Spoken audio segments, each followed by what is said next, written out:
Hello and welcome to Ditching Hourly. I'm Jonathan Stark. Today I've got an audio excerpt from an answer I provided on my YouTube channel. You can check it out at thejonathanstarkshow.com and it'll redirect you to YouTube if you're into watching videos. Otherwise, you can just listen to the audio here on the podcast.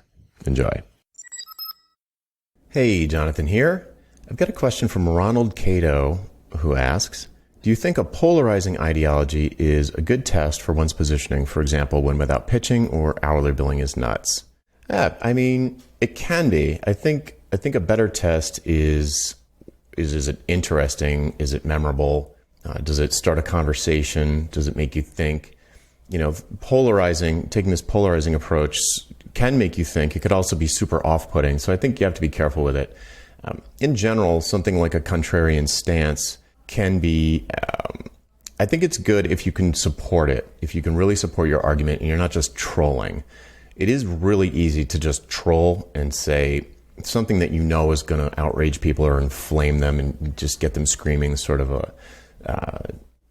but I feel like it will backfire on you if you can't support it with real good reasoning. So if somebody comes to me and says, oh, what's really so bad about hourly billing is nuts, I can talk for 60 minutes and give 12 reasons why hourly billing is crazy. Like I can point out why it's bad for the person who's selling, the person who's buying, and the project itself. So I can really support it.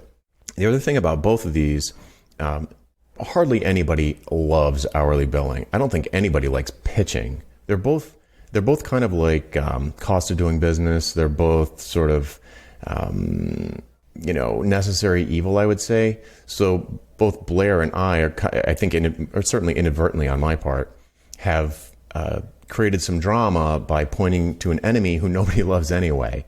So it's not like I'm attacking Democrats or Republicans or something like that, and like all of those people are bad or whatever. I'm not attacking anyone. I'm attacking a thing that no one likes anyway, but that they just think they have to put up with.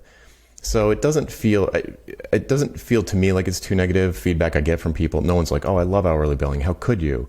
I don't, and I imagine Blair's had the same experience. Blair ends with Win Without Pitching has probably had the same experience where people just don't like it. They just feel like they have to do it. So when someone hears like, oh, wow, there might be an alternative, which both of these titles tell you, or both of these positions say, it's like, you don't have to pitch, but you can still win business. There's another way besides hourly billing. Hourly billing's crazy.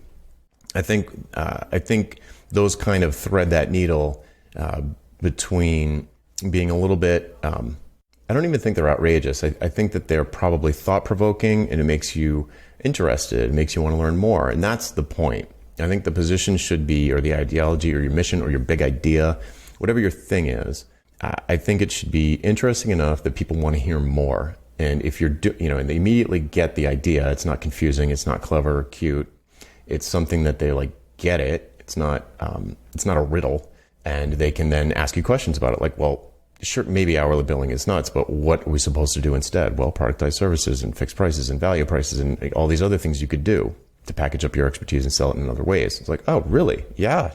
Well, but I'm a personal trainer. It would never work for me. Wrong. So the idea is, I think the point of it is to get people interested and have a conversation, and even better, make it memorable.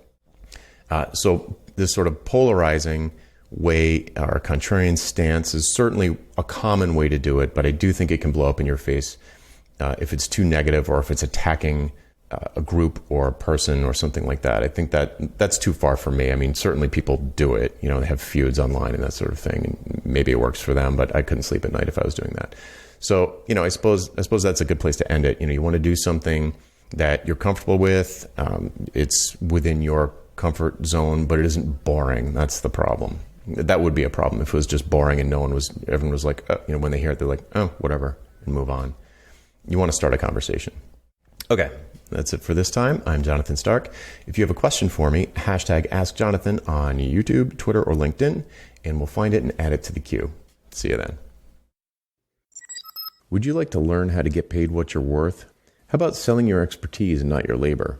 We work through all of this together in the pricing seminar. Pre-registration starts soon, and you can sign up to be among the first to know when early bird pricing is announced at thepricingseminar.com. That URL again is thepricingseminar.com. Hope to see you there.